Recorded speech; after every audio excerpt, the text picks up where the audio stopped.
मैले हिजो तिमीहरूलाई पढेर आउनु भनेको थिएँ। अब म सोध्छु, ल तँ उठ त। ल भन्, यदि राम माथि बादलमा गएर अड्क्यो भने त्यो कसरी तल झर्छ? प्यारासुटको प्रयोग गरेर सर। तेरो बाउले दिन्छ त्यसलाई प्यारासुट? तेरो बाउले चाहिँ त्यसलाई बादलमा अड्काउँछ? चुप लाग। अब भन्, मान्छेको एउटा हातमा कतिवटा अम्ला हुन्छ? सर 6वटा। तैँले फेरि कट्टुभित्र हात हालिस् होइन? ए सरी सर। ल अब भन्, नेपालीहरू किन बहादुर हुन्छन्? किन हुनु नि सर? राम बहादुर, श्याम बहादुर जस्तो नाम राखेपछि जो पनि बहादुर भइहाल्छ नि। चुप लाग। अब भन् कि यो संसारको सबैभन्दा मूर्ख मान्छे को हुनु नि? तपाईँ नि। के रे? म कसरी मूर्ख भएँ? कसरी हुनु नि? जहिले आफूलाई आउने क्वेसन सोधेपछि मूर्ख हुँदैन त? त सरलाई मूर्ख भन्छस्? बाहिर जा। ए सरी सर। के को सरी? एउटा गीत गा अनि मात्र छोडिदिन्छु। सर गीत चाहिँ होइन, ऱ्याप हान्छु ल। ल हान। Okay music. ओइ बुढो सुन, ओइ माछा सुन, तैँले हामी विद्यार्थीलाई अति धेरै कुटिस। हामीले क्वेसन सोद्धाखेरि केही नभनी उठिस। हामी तेरो चेला होइन भनेको हामीलाई दाजै, नत्र तेरो छोरीलाई भगाइदिन्छु आजै। क्वेसन पनि गाह्रो दिन्छस्, केही आउँदैन हामीलाई। तेरो म्यामको चक्कर चल्या भनिदिन्छु म सबलाई। होमवर्क पनि धेरै दिन्छस्, गर्ने नआउनी। तैँले सायद बाँच्न पाउँदैन सरको जुनी। एक्जाम आउन लाग्यो भने कराई गर्छस्। यस्तै पारा देखाइस् भने त एक दिन मेरै हातबाट मर्छस्। अति भयो अत्याचार हामीलाई मुक्त गर्दै, अर्को वर्ष यो स्कुलबाट अर्कै स्कुलमा सर्दै। एक्जाम अघि क्वेसनहरू राम्रैसँग सोध्ने हो, एसी पछि सब मिलेर तँलाई भक्कु गोद्ने हो। सिधै सर ऱ्याप। तँलाई त ए होइन नि सर, गीत पो गाएको त नि।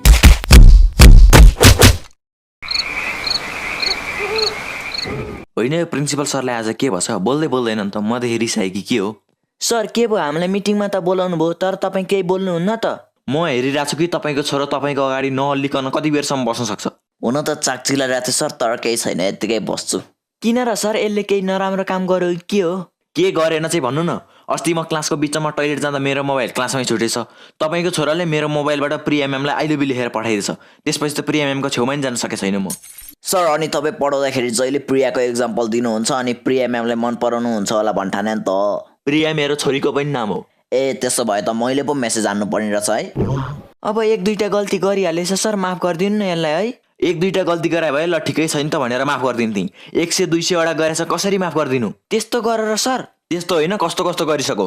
अस्ति टोइलेटको भित्तामा गएर लेख्दैछ तपाईँको हातमा आरबी सरको मुख छ। त्यसपछि त सब बच्चाहरूले मैले त आरबी सरको मुखबाट मुतेको भनेर हल्ला फैलाए। त्यो दिन मेरो कम्ता बेइज्जत भएको थियो। बल्ल जिब्रोले चाटेर मेट्यायो मैले। फेरि लेख्ने नि कस्तो नुनिलो इङ्कले लेखेछ भने नि जिब्रै पोलो। मुतमा एसिड हुन्छ नि त सर। के रे? सर अनि तपाईँलाई यसले नै लेखायो भन्ने चाहिँ कसरी थाहा भयो नि? म पाइला हेरेर भन्न सक्छु कि त्यो बाघ हो कि बिरालो। सर स्कुल खुले 30 दिन पनि भएको छैन, तपाईँ यसले 200 वटा गल्ती गरेर भन्नुहुन्छ त? होइन, तपाईँ दिनको एकचोटि मात्र मुत्नुहुन्छ कि के हो? त्यो त होइन। आफ्नो छोरालाई सम्झाइहाल्नु, नत्र भविष्यमा दुःख पाउनु होला नि। अहिले चाहिँ कहाँ सुख पाइछु र सर? अस्ति गुड फ्राइडे भनेर मैले यसलाई एउटा गीत गाएर सुना भने के गाए थाहा छ? अब म क्लासमा भएको भए त थाहा हुन्थ्यो नि। ओइ गीत सुना। होइन सर होइन। सुना, तेरो बुवालाई नि थाहा होस् न त कतिको ठुलो गाएको होस् भनेर। सरको बाउ बोका, सरकी आमा बाख्री, सरकी बुढी ठ्याक्कै कुचिएको गागरी। सुन्नुभयो तपाईँको छोरोको गीत? क्लासमा आउँदा कहिले होमवर्क गरे आउँदैन। केही क्वेसन सोध्यो भने नि एन्सर नि दिँदैन। सर क्लासमा यो अलि डराउँछ होला, अब सोध्नु न, दिइहाल्छ नि एन्सर। ल भन्, कहिले काहीँ पिसाब पहेँलो किन आउँछ? बेसार पानी खाएर। कुन जनावर आवाज निकाल्दैन? मरेको जनावर। What is power? लास्टको मात्र आउँछ सर। ल भन्। It's called power. Prithvinarayan Shah को हुन्? बाउको छोरा। नेपालबाट राजतन्त्र कहिले हट्यो? जुन दिन गणतन्त्र आयो। फुटबलको आविष्कार कसरी भयो? राजेश दाइले डल्लो हगेपछि। वाट इज न्युटन सेकेन्ड ल? The law discovered by Newton which comes after first law and before third law is called Newton's second law. आहा, मेरो छोरो कति जान्नी छ, फटरट अङ्ग्रेजीमा भनिदिइहाल्यो नि। तपाईँले कति कक्षासम्म पढ्नु होइछ? कहाँ पढ्न पाउनु र सर? सानो हुँदा बस्तु भाउले घाँस काट्ने र भकाएर सोर्ने गर्दै गइहाल्यो जिन्दगी। पढ्न पाएको भए त यसले भने एन्सर बुझिहाल्थे नि। बुझ्ने मात्र होइन, तपाईँले यसलाई झापड पनि हान्नुहुन्थ्यो। मतलब? केही होइन। अब भन्नु कि यसले घरमा कतिको पढ्छ? पढ्न त धेरै पढ्छ सर। मैले एउटा मोबाइल किनेर ल्याइदिन्छु, जहिले त्यसैमा पढिरहन्छ। खाली अम्लाले सारिरहन्छ अनि त्यो मकै भुटे जस्तो आवाज पनि आउँछ पुटिङ पुटिङ गर्दै। आफूले हेर्न खोज्यो भने सबै अङ्ग्रेजीमा लेखा हुन्छ, केही बुझ्दिनँ, के गर्नु? अरे यसले फेसबुक हेरे, फेसबुक। यो पनि अनेक बुक हेर्छ है सर। जे होस् धेरै प्रगति गर्छ जिन्दगीमा। कसरी सम्झाउ के म तपाईँलाई? सम्झाउनु पर्दैन सर, मैले बुझिसकेँ। बरु यसले अरू के गल्ती गर चाहिँ भन्नु न। यो स्कुल आउने भनेकै गल्ती गर्न हो। कहिले अगाडि बेन्चमा बस्ने केटीको सर्टमा केरिदिन्छ, कहिले पढाइरहेको बेला मलाई कागजको डल्लो पारेर हान्छ। अनि यसको ह्यान्डराइटिङ यस्तो खतम छ नि, चाइनिज बुक र यसको कपीमा फरक छुट्याउनै गाह्रो हुन्छ। यो कहिले होमवर्क गरेर आउँदैन। होमवर्क डे सब्जेक्ट सुरु हुनुभन्दा 1 पिरियड अगाडिको सब्जेक्टमा साथीको कपी माग्छ अनि लास्ट बेन्चको कुनामा बसेर लुकी होमवर्क गर्छ। हे तर सर तपाईँलाई कसरी थाहा भयो? यसको क्लासको टपर अनि मेरो बेस्ट स्टुडेन्ट अशोक भट्टले भने। कसोके साला आरबी मास्टरको फाल्तु कुकुर, तँलाई त म भोलि क्लासमा हेर्छु। तेरो नाकको चुच्चो भत्काउन सकिनँ भने मेरो नाम पनि विवेक होइन। हेर्नु, मलाई त लाग्छ कि यसको मूत्र थैली नै छैन। किन र सर? पिरियडै पछि टोइलेट जानुपर्छ यसलाई। टिचरले क्लासमा पढाइरहेका हुन्छन् अनि केही क्वेसन सोध भनेर भन्यो भने यसको क्वेसन सधैँ एउटै, माई गो टु टोइलेट मात्र हुन्छ। अनि यो ब्रेक टाइमभरि बास्केटबल र फुटबल खेलेर बस्छ अनि ब्रेक सकेपछि चाहिँ खाजा खान जान्छ। हरेक क्लासमा 10-15 मिनट ढिला त हुन्छ नै हुन्छ। घर त पुग्न दिएन, तँलाई मैले जाने छ। यो जहिले झ्यालपट्टिको साइडमा बस्छ अनि बाहिर रोडमा हिँड्ने केटीहरूलाई जिस्काउँछ। सर अनि झ्यालमा पर्दा राखिदिनु पर्छ नि त। राख्दै हो, तर हिजो भर्खर राखे नयाँ पर्दालाई नि सिँगानो जुत्ता पुछेर भोलिपल्ट हेर्न नहुने पार्छन् अनि के गर्नु त? चकचक त यति गर्छ नि, खालि मलाई झुक्याएर मात्र बस्छ। हिजो मलाई के भन्दैछ थाहा छ? थाहा छैन। प्रिन्सिपल सरले अर्जेन्ट मिटिङमा बोलाउनु भएको छ अरे। मलाई यसको चाल पहिल्यैदेखि थाहा थियो, त्यही भएर मैले नि भनिदिएँ, म प्रिन्सिपलको फाल्तु कुकुर होइन, प्रिन्सिपल चाहिँ मेरो फाल्तु कुकुर हो। अरे सर, हिजो तपाईँलाई प्रिन्सिपल सरले साँच्चै बोलाउनु भएको थियो। फेरि मलाई झुकेर छ, हेर्नु न। अरे सर, झुक्याएको होइन क्या, साँच्ची भने हो। मतलब हिजो साँच्ची बोलाउनु भएको थियो? हो भने सर, तपाईँले मलाई जे भन्नुभएको थियो मैले नि प्रिन्सिपल सरलाई त्यही भनिदिइहालेँ। अनि प्रिन्सिपल सरले त नयाँ सरको लागि भ्याकेन्सी अनाउन्समेन्ट तयार गरिहाल्नु पर्ने उत्तिखेरै। त्यही भएर त म सोचिरहेको छु कि प्रिन्सिपल आज किन रिसाइरहेको छ मदेखि भनेर। जागिर गयो जस्तो छ। मैले हिजो तिमीहरूलाई पाठ 10 को होमवर्क गरेर अनि पढेर पनि आओ भने थिएँ। ल अशोक, तिम्रो होमवर्क देखाउ त। सर, मैले त पाठ 10 मात्र होइन, पाठ 12 सम्म गरेर ल्याएको छ अनि पुरै बुक पनि पढेर आइछु नि। हो र, भेरी गुड। तिमीले यस्तै गरी मेहनत गर्दै गयो भने तिमी यो स्कुल टपर मात्र होइन, पुरै देश टपरै हुन्छौ। तर मलाई त पुरै विश्व टप हान्न मन छ सर। हान्छौ मजाले हान्छौ। साला अल्बर्ट आइन्स्टाइनको मिथ। ओइ विवेक, तेरो होमवर्क देखा। सर, हिजो तपाईँले होमवर्क दिने बेला म टोइलेट गएको थिएँ क्या। तर मैले हिजो कसैलाई बाहिर त पठाइन। हेर्नु न सर, कपी नै घरमा बिर्सिछु भने। खाना र हग्न त बिर्सिँदैनस् नि। त्यो त नेचुरल प्रोसेस हो नि त सर। मलाई अरू कुरा थाहा छैन, अब त्यहीँ उठेर बस। किन बसिस्? तपाईँले नै भने होइन, उठेर बस। उठिराख। ल, अरू सबैले होमवर्क गरेकै हौ ल भन्ठाना छु। अब अर्को पाठ पढौँ है त। सर, यो त भेदभाव भइहाल्यो नि। के का भेदभाव? ल, कसले होमवर्क गरे छैन हात उठाउ त। सर, मान्नुहोस् कि कसैले मेरो पेन चोर्यो। अब तपाईँले क्लासमा आएर कसले यसको पेन चोर्या छ हात उठा भनेर पेन चोर पत्ता लाग्छ। भर्ता बोल्ने होइन, चुप लाएर उठिराख। साला तालु बुढो। के भनिस्? केही होइन सर, पढाउनु।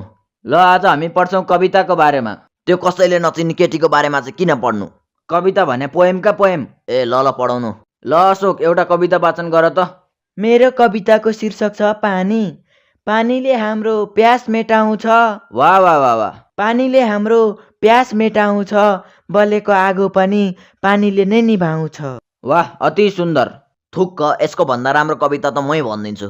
ल भन्न त भन्। मेरो कविताको शीर्षक छ तालुमा आलु। हाम्रो नेपाली सरको कपाल छैन, त्यसैले सबले भन्छन् यसलाई तालु। वाह वाह भन्न। हा वाह वाह वाह। हाम्रो नेपाली सरको कपाल छैन, त्यसैले सबले भन्छन् यसलाई तालु। त्यो तालुमा ढुङ्गा हान्यो भने निस्किन्छ त्यो भन्दा नि ठुलो आलु। पख, तँलाई त म प्रिन्सिपललाई नभनी कहाँ छोड्छु र? किन र सर, मैले त्यस्तो खतरा कविता भनिर?